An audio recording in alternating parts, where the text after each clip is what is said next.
E aí, Camarote, o que acontece agora? Bomba em Brasília, né?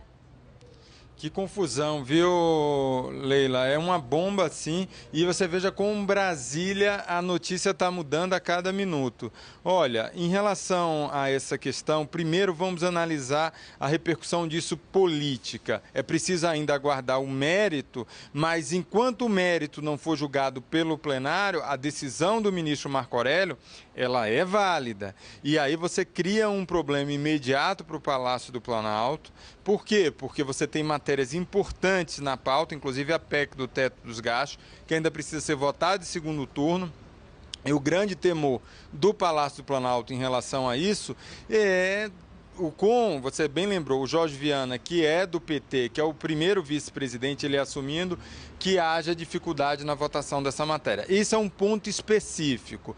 Um segundo ponto mostra a situação de fragilidade realmente do Renan Calheiros, ou seja, é um presidente do Senado sob júdice, ou seja, está sendo questionado. Ele foi questionado pelas ruas, agora pelo ministro do Supremo Tribunal Federal, a legitimidade dele permanecer no cargo depois de ter virado réu na semana passada, não é pela Lava Jato, é importante a gente explicar aqui, é por uma questão, um fato acontecido no ano de 2007, e naquele episódio específico, o Renan Calheiros, ele é acusado de pagar pensão à filha através de um lobista da empreiteira Mendes Júnior. Agora, você tem um terceiro ponto que é importante a gente colocar, e não é ligado ao Renan Calheiros, mas explicita o clima de animosidade na Suprema Corte, no Supremo Tribunal Federal.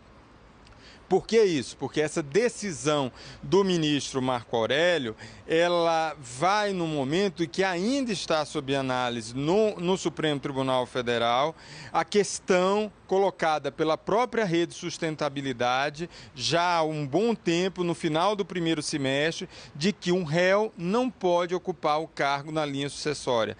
Naquele momento, o alvo principal da rede era o então presidente da Câmara dos Deputados, Eduardo Cunha, que depois foi cassado e hoje está preso em Curitiba. Sendo que esse tema acabou evoluindo e chegou a ser pautado pela ministra Carmen Lúcia, que é presidente do Supremo Tribunal Federal, no mês passado. E aí criou uma grande confusão em relação ao Renan Calheiros, porque ele temia acontecer exatamente isso. Primeiro, essa matéria de ser réu, não poder ocupar cargo na linha sucessória. E, em seguida, ele tinha medo de virar réu. Ele acabou virando réu, mas essa matéria ela ainda está sob análise porque o ministro Dias Toffoli, ele pediu vista, sendo que ele pediu vista, Leila, quando já havia uma maioria segura de 6 votos em favor dessa interpretação de que um réu não pode ocupar um cargo na linha sucessória, seja como presidente da Câmara, presidente do Senado, presidente do próprio Supremo Tribunal Federal ou mesmo um vice-presidente da República. Então, a linha sucessória da presidente da República precisaria ser blindada por pessoas que não fossem réu pelo Supremo Tribunal Federal.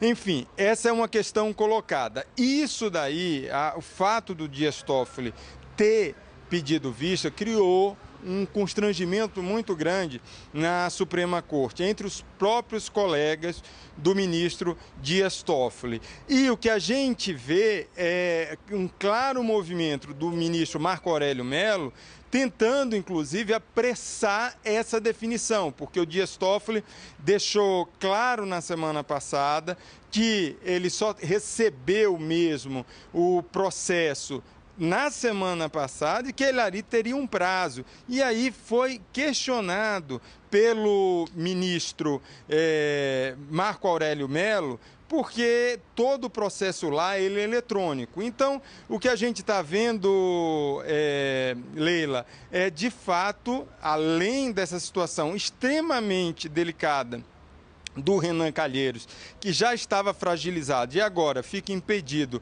de exercer as funções de presidente do Senado, lógico que ele continua no mandato de senador e o Marco Aurélio ressalta isso porque é um mandato outorgado pelo povo de Alagoas, mas independente disso, o que a gente vê é que no Supremo Tribunal Federal ficou explicitada essa queda de braço entre o ministro Marco Aurélio Mello, que agora dá uma decisão exatamente que cria um constrangimento na casa, pode forçar a casa a analisar essa pauta principal apresentada pela rede no final do primeiro semestre desse ano.